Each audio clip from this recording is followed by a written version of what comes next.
Ladies and gents, this is the moment you've waited for. You've been searching in the dark, your sweat soaking through the floor. And buried in your bones, there's an ache that you can't ignore. Taking your breath, stealing your mind, and all that was real is left behind. Don't fight it, it's coming for you, running at you. It's only this moment, don't care what comes after. Your fever dream, can't you see, getting closer? Just surrender, cause you feel the feeling taking over. It's fire, it's freedom, it's flooding open. It's the bleacher and the pulpit and your blind devotion. There's something breaking at the brink of every wall that's holding all that you know. So tell me, do you wanna go where it's covered in all the colored lights, where the runaways are running the night? Impossible comes true, it's taking over you. This is the greatest show. We light it up, we won't come down, and the sun can't stop us now. Watching it come true, it's taking over you. This is the greatest show. And we are back. It is now time for the 2023 season of the Texas Rangers. I gotta tell you something. I've been excited before. I've been very excited, yes. But this season, and I might have said this last year, but this season is the most excited I have been in a very long time. Probably since the signing of Cliff Lee in 2010, if I'm being honest. I have not been more hopeful and excited for a season to see exactly what the results will be, because I think that they will be better than we've seen in the past, 11 years. But this season is going to be different, not only because of the acquisitions that we made throughout the offseason, but it'll be personally different for me because it'll be my first Texas Rangers baseball season that I will have without my dad here. As you saw in the opener, my dad did pass away earlier this year, January 23rd. And it's unfortunate, and I miss him every day, but it's just one of those things that unfortunately happens in life. But in this video, we're going to go through each and every acquisition that they made. I might miss a couple, but those are the ones that I'm not really particularly excited about. But here are all the things that the Rangers did in the 2022 offseason and part of 2023. And I'm not going to go through a lot of spring training just because that's going to take up too much time, and I want to keep this video short and simple. So, without any further ado, let's do it. If you followed the Texas Rangers at all last year, you might realize that they didn't do so hot as far as the record is concerned. They finished with a final record of 68-94, which had us finishing 4th in the AL West. But that's in the past. That's so last year. This year is going to be a heck of a lot better, record-wise, and I'll tell you why right now. First and foremost, we got Bruce Bochy as our manager. I kind of already included this in my last Rangers video, but I'll go over it again. His overall win-loss record as a manager is 2,003 wins to 2,029 losses. He managed the Padres from 1995 to 2006, taking the Padres to the 1998 World Series where they lost against the Yankees, but it was the late 90s Yankees. After a stint with the Padres, he went over to the San Francisco Giants where he managed them from 2007 to 2019. And as we all know, that's where he really made his money and got recognized as a Hall of Fame manager, which he is. In San Francisco, he was a 3-time World Series champion manager, winning the World Series in 2010, 2012, and 2014. He has 44 postseason wins, which is 5th most all time. I'm not telling any tales out of school or anything like that, but we made quite a bit of pitching acquisitions, and good ones. Let's go through them. First, we got Jake Odorizzi, and we traded Colby Allard to the Braves for him. Hey, any way we can get rid of Colby Allard, I'll take it, and we did. We got Jake Odorizzi for 3 years and $23,500,000, which is a little pricey for Jake, but hey, it might pay off, who knows. And then after that, Martin Perez, after a lot of negotiations, decided to stay with us for another year. Thank you so much, Martin. 1 year, $19,650,000 was his contract. Martin, let's do it again. Jacob deGrom, 5 years, $185 million contract. He's a 2-time Cy Young Award winner, back-to-back years in 2018 and 2019. And as of the recording today, he has just been announced as the opening day starter. No surprise there. Thank goodness he's healthy enough to be our opening day starter. Hopefully he'll stay healthy throughout the year, but that'll be something that I'll discuss throughout the video, so stay tuned for that. And then after that, we picked up Andrew Heaney from the Los Angeles Dodgers for 2 years and $25 million. He'll be probably our fourth or fifth guy in the rotation. You know, I'm not too sold on him, but maybe he'll prove me wrong throughout the season. After that, we got Nathan Eovaldi, which I'm pretty excited about. As far as spring training is concerned, he's looking very stellar, and he's made a name for himself in Boston, and I'm very excited to see what he'll bring over to us. We got him for 2 years, $34 million, $17 million a year, and hopefully he's worth every single penny of that contract. Kohei Arihara went back to Japan. I don't care about that. Ian Kennedy returns, though. I do care about that. When he was with the Rangers in 2021, I really liked him. He was on tops. He was probably top 5 of my favorite players of that team, and there weren't a lot to choose from. But Ian Kennedy, when he was with us, as you can see by these numbers, he did very well, and I believe he's 36 or 37 years old now, so he's getting up there in age, but we'll see if age is a factor. Hopefully it won't be. And then we picked up Danny Duffy from the Kansas City Royals. I'm not sure why. I haven't seen really anything out of him in spring training, nor do I think he will make the opening day roster. Then we picked up Clint Frazier from the New York Yankees. He's a left fielder. He's a right-handed batter. He's got some pop, not a lot of speed, but you know, any outfield help we can get, I'll take it. Not really a big fan of this Frazier guy. He's done some good things in spring training. He might make the roster, but probably won't. And then we got Robbie Grossman from the Detroit Tigers. He didn't have a very good year last year, but he's been consistent throughout his career. He's a switch hitter, which is good, and he should be the everyday left fielding starter. And he had a very good spring training so far, and hopefully it'll continue on into the regular season. Brett Martin went on the 60-day DL because he had shoulder surgery. I don't really care about Brett Martin. He can stay on the DL for as long as he wants to. Then we picked up Will Smith as a free agent. Insert bad joke here. Thank you. He was, of course, the closing pitcher for the Astros and the Braves, winning a World Series with the Braves, and I believe with the Astros, I'm not quite sure.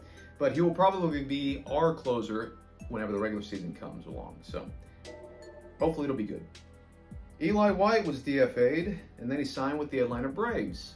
Thanks for that one catch, Eli, and nothing else. And then on a big shocker, Mark Mathias also got DFA'd, and then he signed with the Pittsburgh Pirates. He'll probably make their opening day roster because he showed himself to be a pretty competent player last year with us. And, you know, it's sad to see him go, but it just goes to show you that we got a lot better players on our team, and that's a good sign. And there you have it. Those are the offseason acquisitions that the Texas Rangers made. And as far as all the professional analysts are concerned in the ESPN world, they said that our offseason class was upon the tops, which I will agree with. We did make a lot of movements, really got the spots that we needed to fill as far as pitching is concerned. And we got a couple of outfield acquisitions as well, because our infield is pretty stacked and our pitching is, well, I'm not going to say elite just yet, but it's looking that way. Leotis, I'm still not sold on him. And also, as the day of this recording, Leotis has gone down with an oblique strain. I heard that in the spring training game yesterday against the A's. And so that means that center field, as of right now, is open. And that could either go to Travis Janikowski, maybe Josh Smith, or Bubba Thompson. I can see Bubba being the center fielder, and he'll probably make the opening day roster. But we'll see. I don't know. But there are things that I would like to discuss in good detail, so let me go ahead and do that right now.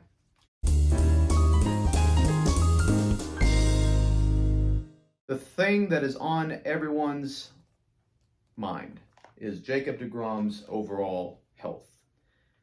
We paid a lot of money for this man, and he has had a litany of shoulder injuries, elbow injuries, forearm injuries, and it really shortened his 2021 season. So I don't know. I want to say, don't worry about it. Don't worry about anything until there's anything to worry about. That's all I'm going to say about it. Jacob deGrom, 34 years old. His fastball still is just tops. All of his other pitches are just nasty. So again, like I said, I really hope this isn't one of those Corey Kluber incidents where he comes in and pitches the first inning, throws 9 or 10 pitches, and then is out for the rest of the season. I don't see that happening. I'm going to knock on wood real fast, but we'll just have to wait and see. That's all I can say. It is a risk. He himself is a risk. I will admit that. But you cannot deny his God-given talents, and which is the reason why he was one of the top free agent pitchers, and luckily we got him. Hopefully, he'll take us to the promised land. And on the topic of starting pitchers, I want to talk about Dane Dunning and how much he sucks. I don't really want to give you all of his numbers. Just trust my words when I say that he is not reliable as a starting pitcher. And he did okay this past spring training, I'll give him that, but it will not, I repeat, will not carry over into the regular season. And I'm saying this because I know that he'll make the main roster. He'll make the 26th man, and he'll be probably out of the bullpen as a long reliever guy. I do not want to see him anywhere on the major league field. And I know I will, and it'll just be another Rougned Odor situation. I'll grow to hate him, even though I already hate him. I want to like him because he seems like a good guy, but he just cannot pitch when we need him to. He gives up way too many home runs, and he's just not reliable. So, Dane Dunning, I'm sorry to crap all over you, but if you don't want me to, please start pitching better. And hey, Rob Manfred, I want to thank you personally on behalf of all Major League Baseball fans for this lovely pitch clock. I don't care about the bigger bases. I could not care less about those. But I do want to talk about this stupid-ass pitch clock that you have implemented. Okay, for pitchers, whenever they don't have anybody on base, they have 15 seconds to collect themselves on the rubber and then recognize the pitch that they need to throw and then throw it in that 15 seconds time. If they don't throw the ball in that 15 seconds, then they get an automatic ball called on them. And then they have 20 seconds if runners are on base. So, and then for the batter, he has 2 timeouts allowed at the plate. If he calls a third timeout, then that's an automatic strike. The pitcher is allowed to throw over to first base or second base or third, whichever, only 2 times in an at-bat. And if he throws it over a third time, the runner advances to the next available base. I just cannot imagine what this will do to the sport of baseball. It will not be good. For some reason, Manfred took a poll on Twitter or something like that of people who don't even watch the sport of baseball. This is what upsets me the most about this. He took a poll to Twitter to ask people who do not even watch the sport of baseball and asks them, what would you like to see take place in a baseball game that would make you want to watch a baseball game? First off, you don't need to ask these people what needs to happen in something that they don't even watch in order for them to get to watch what you want them to watch. And so, for some reason, the most popular answer among these non-baseball watching people on Twitter was that the game needs to be shortened. It's too long. So Manfred decides to go ahead and implement this pitch clock. And it has shortened the game. It's gotten down to an average duration of 2 hours and 13 minutes, which is about 30 to 40 minutes shorter than it used to be without the pitch clock. I'm sorry, it just ruins the sport. I see what he's trying to do, but it ain't the right thing, bro. It just ain't the right thing. It's going to ruin the sport. It's going to cause a lot of controversy throughout the season, and I'm not excited to see what kind of controversy it's already done in spring training. There was an instance where there was a bases loaded, and I think the Red Sox playing somebody, and the bases were loaded, and the batter had an opportunity to knock in a game-winning run, and he didn't get in the box in time, and so they called him. Called it a third strike and a full count, and called him out, and that was the end of the game. So, any way you look at it, this is not a positive thing for baseball. I know I'm rambling on a little bit about this, but I just don't understand why this is a thing. Baseball's been fine for the past, 150 years, and so why change it now? The main reason why people go to a game is to, well, in my case at least, is to go to the field and just escape from reality for as long as you can. And that's what baseball does for me. I can't speak for everyone else, but it has that effect on me. If I go to an actual baseball game in person, it's one of the greatest things in my life because not only does it take me away from reality, but it's my favorite thing to watch in the world, and it's such a nice experience, and I want it to last for as long as possible. If it only lasts now for 2 hours and 13 minutes, I'm going to be sitting there wanting more. I'm going to be praying for extra inning games. I'm going to be praying for 18 to 20 inning games because I just want that experience to last for as long as it can. But now we've got this pitch clock that's just going to take that away. Again, might not be that big of a deal to a lot of people, but it just really rubs me the wrong way. I digress. Let's move on to something else. So now that I've got the pitch clock thing out of the way, let me go ahead and wrap up this video by telling you what my overall season predictions I think are going to be. I have been sorely wrong the past 2 seasons. I have been predicting the overall record.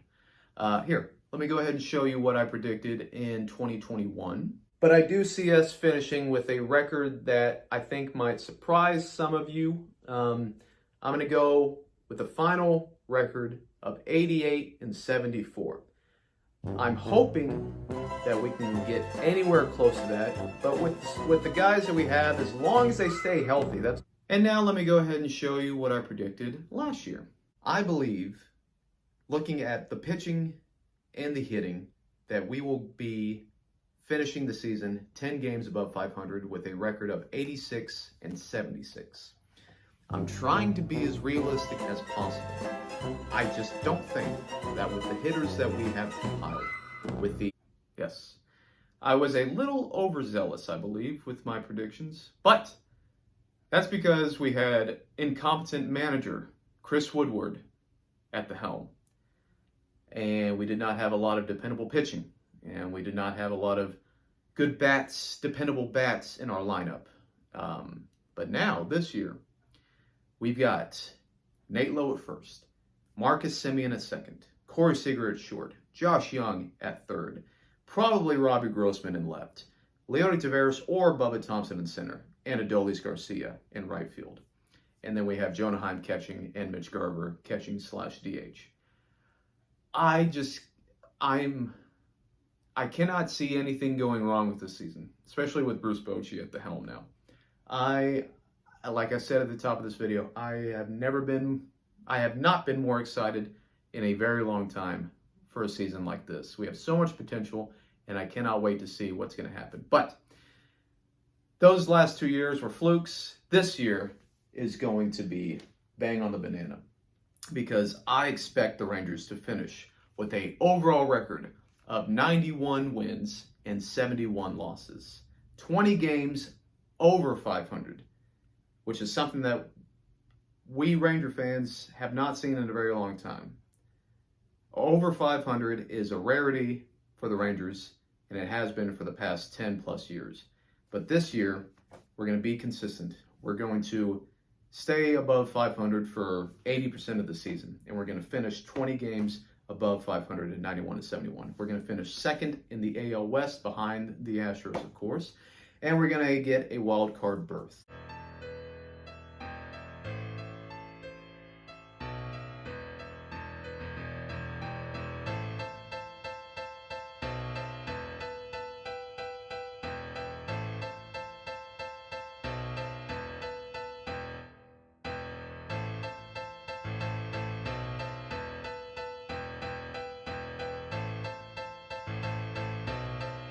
But before I wrap this video up, I got a couple of friends who want to give their little take and prediction on how the season will go. So fellas, take it away. So the Texas Rangers have my heart. They've had it for all of my life since I was old enough to think. But here's the deal. The Texas Rangers also break my heart every single season. Literally every single season. I mean, the best seasons we ever had, you know what that ended with? Heartbreak. Probably the biggest heartbreak of my whole life. And last season, I mean, heartbreak in the opposite direction. Just awful anger, frustration, sadness, and just, I don't even know how else to describe it. Like, they might be the source of my depression. But here's the deal. When you hit rock bottom, that's as low as you can go. And I think right now, last season, the Texas Rangers were as low as they could possibly go. And there's only up from here. So let's hope that's what happens this season. We see some promising false hope things, and let's hope falsely that our hearts might not be broken this year. We'll see. Hey, Landon, thanks for having me back this year. You know, I was a little bit rough on the Rangers last year with my prediction, kind of gave them that sub 500 prediction. And what they do, they underperformed that. Didn't think that was possible, but they did. So, it's a new year, though. And this year is going to be a lot better for one reason only, and that is the pitching upgrade. You have the best pitcher on the planet when he's healthy in Jacob deGrom. How did we get deGrom? That's just amazing. They also added Nady Eovaldi. You got Andrew Heaney. Martin Perez had a phenomenal year last year, and he's back. And then there's John Gray as the fifth starter, which is where he belongs, is on the fifth start. So pitching, that upgrade is going to be huge. Now, if the offense can get started earlier, like Semien doesn't take 2 months to get it all figured out, get that pressure of the big contract, a new team. Now that's gone. Hopefully he starts out the chutes with a bang, or at least doesn't take until May to get started, or April or June or whatever it was. Corey Seager hit a lot of home runs last year, but his on-base percentage was down. His batting average was down, but they got rid of the shift. So now all those hits to the right side, they were outs. Now those are singles or doubles or triples even maybe, which is going to make Seager just even more of a stud. And he's had a great spring. El Bombi is going to have another great year hitting behind those guys. Nate Lowe had a kind of a breakout year last year. Jonah Heim is hopefully going to get a lot more starts behind the plate. And then you got the new kid, Josh Young, coming up, and he's set to be a stud, hopefully. That's what I'm really looking forward to seeing the most. So you take this new retooled pitching staff, and you get this offense that is going to score a lot of runs, just like they did last year. And you put them both together, and man, it's going to be, because it has the potential to be a really good year. The bullpen wasn't as bad last year as everybody says they were. I know there were just inopportune times that they were bad, but on the whole grand scheme of things, they weren't that bad. My only question is who's going to close.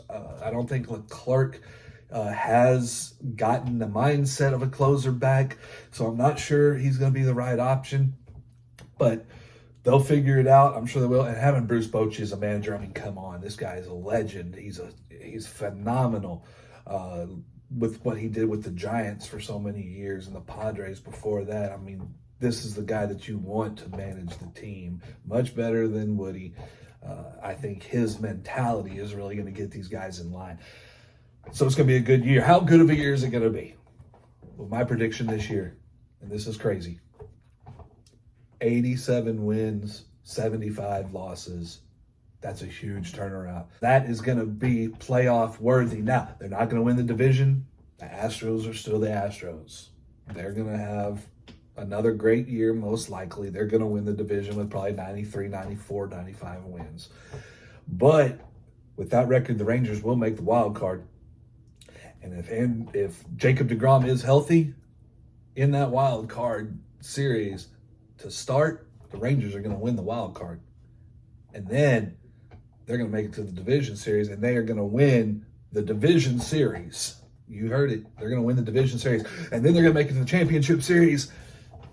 And they're probably going to lose to the Yankees or the Blue Jays or the Astros. There's nobody in the Central that's good enough. But they'll make it to the ALCS. Not really ready for World Series just this year, but we got some good, still got good arms coming up, still got good offense coming up. So this is the first year of what should be a good 3, 4, 5 year long, good, solid run by the Rangers. It's going to be a fun watch. Thanks, Landon. Have a good one. That'll just about do it for this video. Thank you for watching. And always, go Rangers.